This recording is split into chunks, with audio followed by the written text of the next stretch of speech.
Welcome to the Three Martini Lunch. Grab a stool next to Greg Columbus of Radio America and Jim Garrity of National Review. Three Martinis coming up. Hey, really glad you're with us for the Monday edition of the Three Martini Lunch. Good, bad, and crazy martinis for you today, as usual. The solar eclipse is not officially one of our martinis today, Jim. You and I live in Northern Virginia, which is not on the path of totality. Nonetheless, there are glasses being worn all over the place today. My family is not immune to this, but for those of you in the path or traveling to the path, enjoy it. I've heard it's very cool for those who saw it a few years ago. I think most of us remember the most indelible moment was when everybody had the glasses and then Trump didn't wear them to stare up into the sun. But it seems like his eyes are fine. And so we'll see how it all goes today. Hopefully it's not a lot of cloud cover over the direct path, but should be kind of cool. Yeah, President's eyes are fine or no worse than before. I don't know how great Trump's vision was. Stories about him occasionally having trouble with teleprompters and such. But, look, as you mentioned, there was one in this area or, a partial eclipse. I'm just not that into it. Obviously, everyone out there who's just really psyched about it. The sun goes down every day, every night, right? we've seen it, that kind of thing before. It's just different timing. And honestly, you get a very similar effect from daylight savings time. When you're like, why is the sun now? I'm awake. I'm at work. What's wrong with you, sun? Oh, you decided to sleep late? Great. Okay. So if that's your thing, enjoy it. I have not been elbowing you out of the way. Hope you, I'll wait for the next one. It's like, 4 decades? I'll be fine. Let's get on to our good martini now, Jim. And it starts with kind of a bad martini because the Biden administration made it pretty clear at the end of last week that if Israel and specifically Netanyahu don't change their policies when it comes to humanitarian assistance in Gaza, then the U.S. policy towards Israel will change. They don't get specific. It's very cryptic, but it's pretty obvious from the Chuck Schumer speech about new elections to Biden getting more brazen, Anthony Blinken saying the same thing last week, that they're getting fed up publicly with Israel. It's probably for domestic consumption in Dearborn, but nonetheless, it's annoying. But what was refreshing, and this is the good martini, is that even among political rivals in Israel, the resolution to smother and extinguish Hamas, there's no daylight there. Fareed Zakaria of CNN was really, really trying to do that when he was interviewing former Israeli Prime Minister Naftali Bennett. I got to say, Bennett's discipline here on message, not only about the larger picture with Hamas, but also his attitude towards Netanyahu, who he's not all that close with, I don't think, is quite a lesson in how to do this stuff when the media is trying to pick you apart. First of all, here is Fareed Zakaria suggesting that Netanyahu is extending the war just to sustain his political survival in Israel. But do you think Prime Minister Netanyahu is prolonging the war because he knows his political future is at stake? I think he's not alone in the war cabinet, so I think that the decisions are being made for the right reasons. One can disagree with one decision or another, but by and large, the goal is to defeat Hamas.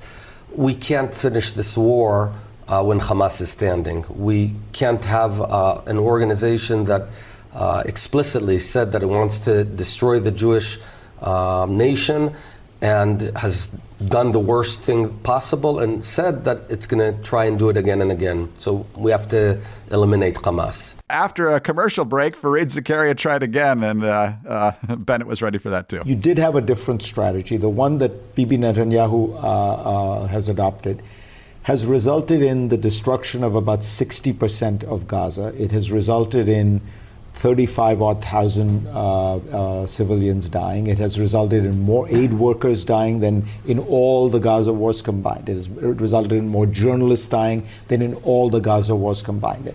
At this point, 1.1 million people are on the verge of famine. Surely this has been counterproductive for Israel, but you're still, I understand you need to, outside of Israel, support the government, but I mean, it seems like the strategy has come with huge costs, and I'm not sure the benefits outweigh them. There's one goal, or two goals actually. One goal is to bring the hostages home, and the other goal is to fully eliminate the Hamas, which is a genocidal terror organization. And there's no easy way to do it. Regardless of the fact that I presented a different strategy, I'm not sure my strategy was better. You never know. But what does it mean to? I understand people keep saying destroy Hamas. Well, you've destroyed tens of thousands of their fighters. Ultimately, what is Hamas? It is the idea of armed resistance. Aren't you radicalizing? Aren't you creating, as Donald Rumsfeld would say, aren't you creating more terrorists than you're killing? No, I don't think so. People always say it's an idea, and what can you do with an idea? But also Nazism was an idea. And once you eradicate the regime, and there's no territory where that regime controls, and then it becomes an idea that can fade away, or there still are some neo-Nazis, but we don't think that Nazism right now is a problem. Likewise here. Jim, extremely well said there. And Andy McCarthy kind of had the point while you were gone. If the Biden administration thinks there's going to be a huge change if they get somebody different in the prime minister's office, they're just imagining things. After Ehud Barak tried to give away the store at Camp David, the Labor Party evaporated, and pretty much everybody at the high level of Israeli politics thinks this. Yeah, I keep running into folks on the left side of the aisle who really believe that once Netanyahu is no longer in charge, they're going to see dramatically different Israeli policies towards the war, towards Hamas, and towards the Palestinians in general. And I just don't see it. Maybe on the margins, maybe if you squint in some of the details, but Hamas, as it currently exists and what's left of it, is still an existential threat to Israel, or at least if not existential. We saw on October 7th the degree to which, proportional to Israel, what they did was much worse than what 9/11 was to this country. And you saw what the U.S. did to al-Qaeda. There's really no reason to think that a Labor or Likud is going to have dramatically different attitude towards this. This is a matter of national survival. This is a matter of life and death. It's not the sort of thing where one is going to say, oh, no, I'm really convinced I can sit down and get a reasonable deal with Hamas. And I think there's just widespread skepticism in Israeli society that Fatah or anybody else is a legitimate partner for peace. Best case scenario, they play at being a partner for peace, but they all talk out of both sides of their mouth and have no real interest in standing up to Hamas or to Hezbollah or to any other Islamist group that wants to wipe Israel off the face of the earth. They don't believe in any good Palestinians right now. And it's kind of hard to begrudge the Israelis for feeling that way. So that's where we are. And I kind of think the Biden administration has tried to talk itself into this belief that this has turned into a giant political headache. They're convinced they're losing Michigan because of this. Psst, they're not losing Michigan because of this. They're losing this because Biden's got a really lousy job on inflation and prices, immigration on the border, and Biden's really old.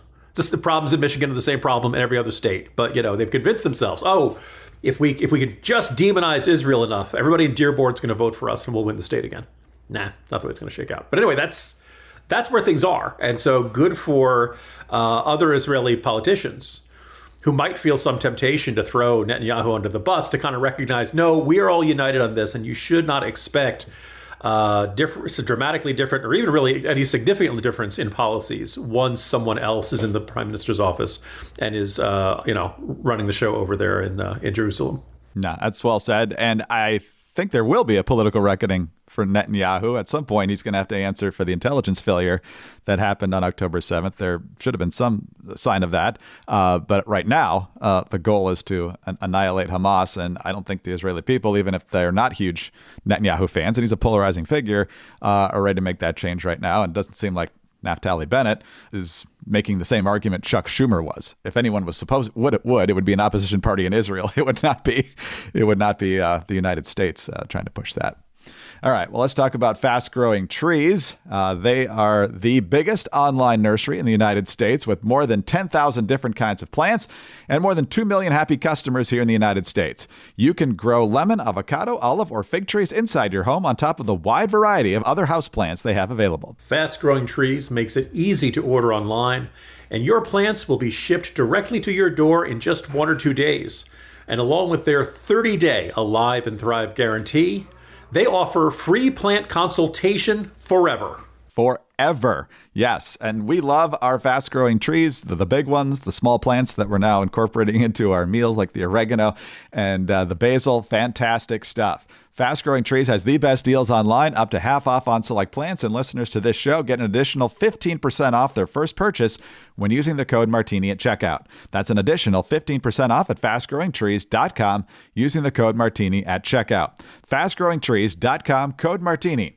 Offer is valid for a limited time, and tell them that we sent you. All right, Jim, on to our bad martini now. And of course, Friday was our Ukraine special. If you haven't listened to that yet, I highly encourage you to. It really is a must listen to understand what Jim saw, what he heard, what the thinking is over there in Ukraine. You definitely don't want to miss that. But there was also some news on Friday that we didn't get to talk to, including an earthquake. But also there was the new jobs report out for the month of March, and the headline that pretty much every outlet ran with, because technically the number is correct, a little over 300,000 new jobs created in the month of March. So like, hey, a little better than expectations. Things are still humming along. Well, when you dig into the numbers, it's not so good. So E.J. Antoni over there at the Heritage Foundation says there is a lot of bad news in this report, actually. He says the headline numbers once again look good, with over 300,000 payrolls added, and the employment number from the household survey rising even faster. But what kind of jobs are being created? Turns out they're all part-time. Not most of them, not a majority, more than all of them, actually, because there's a net loss of full-time jobs. So there was actually more than that created in terms of the part-time realm. Part-time jobs are soaring, and people are suggesting that it's because they can't make ends meet with their regular full-time job, or they got to stack part-time job upon part-time job, which not only still in many cases doesn't get you benefits, but you get counted more than once for getting a job because you have more than one job technically. And that's how it works with the Bureau of Labor Statistics. And there's also some numbers about native born versus not native born. And that gets a little bit trickier, Jim. But if virtually every job created is part-time, there could be a number of different reasons for that, and none of them are good. Yeah, this is actually, I think, one of the more intriguing and potentially revealing analyses of the state of the economy that I've seen in a while. And I feel like in the gut, it feels right. High among them, unemployment has been low. Unemployment has been low pretty much the entirety of the Biden presidency. And the typical Democrat or talking head is like, why is it so unfair? Why is Biden not getting more credit for this? Why are Americans still so upset about this? Look at the unemployment rate, people. It's below 4%. What is wrong with you people? Why won't you be happy about this?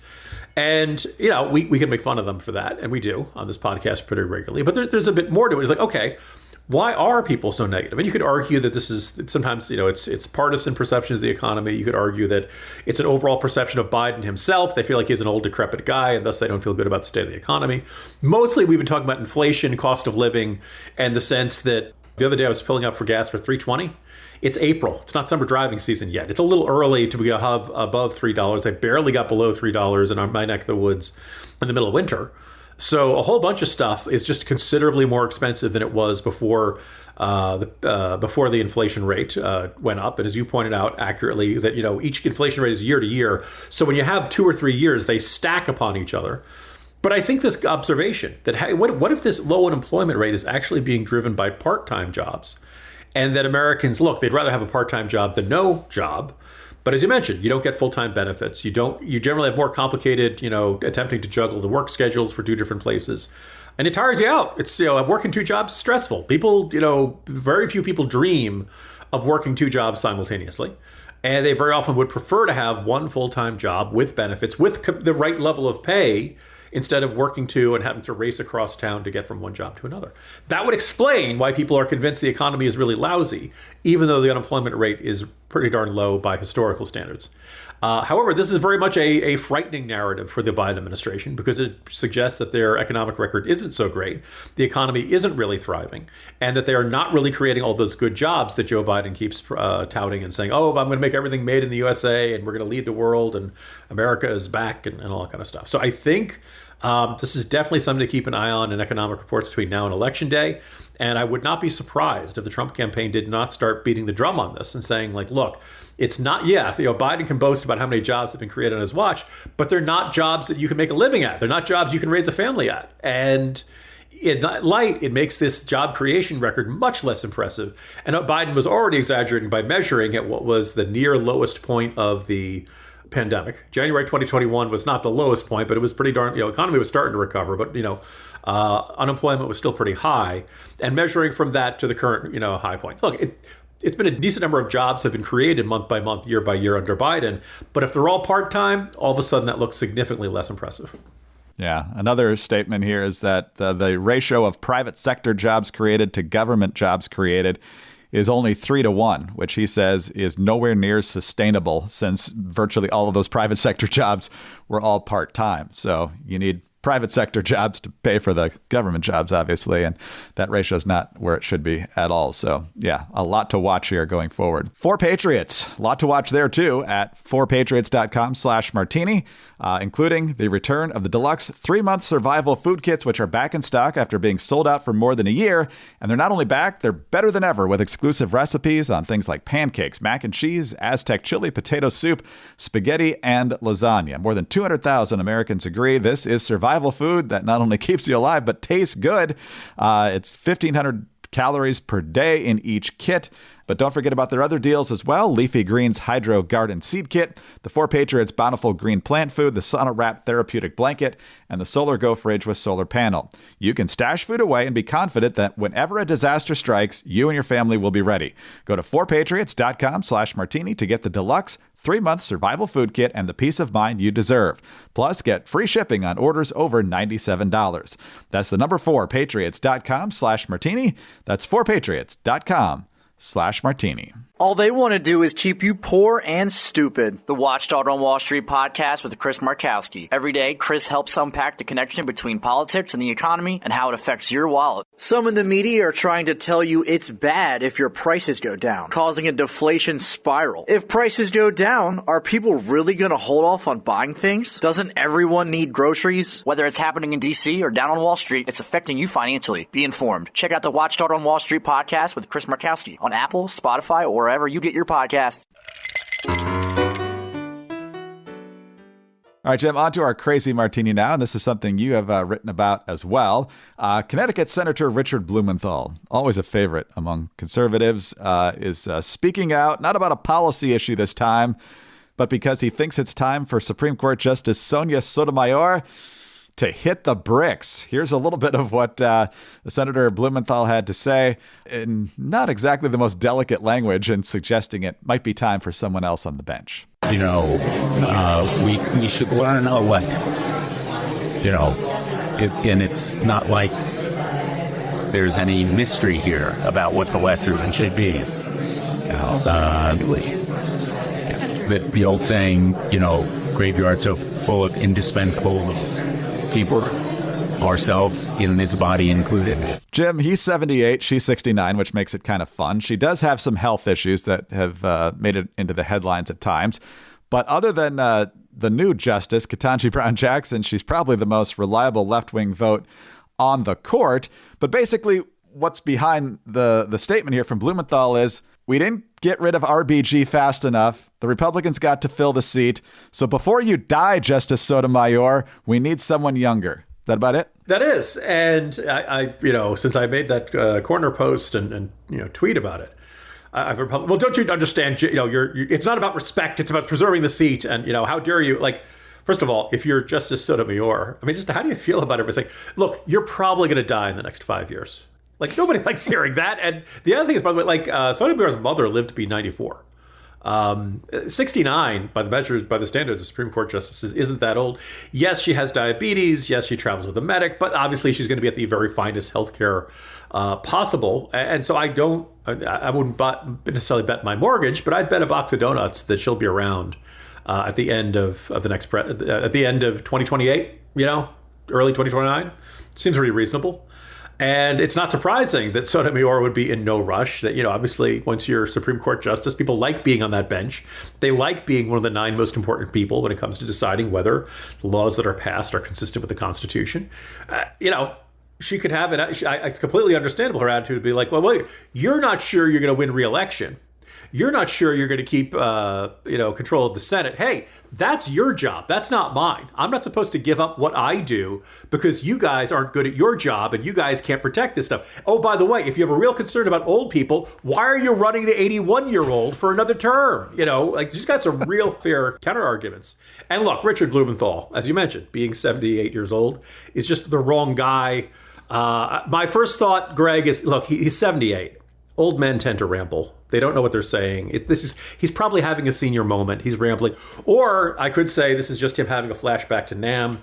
My guess is the vast majority of listeners to the Three Martini Lunch podcast are well informed enough that when I say, oh, it's just Blumenthal having flashbacks to him, they're laughing because Richard Blumenthal did not serve in Vietnam.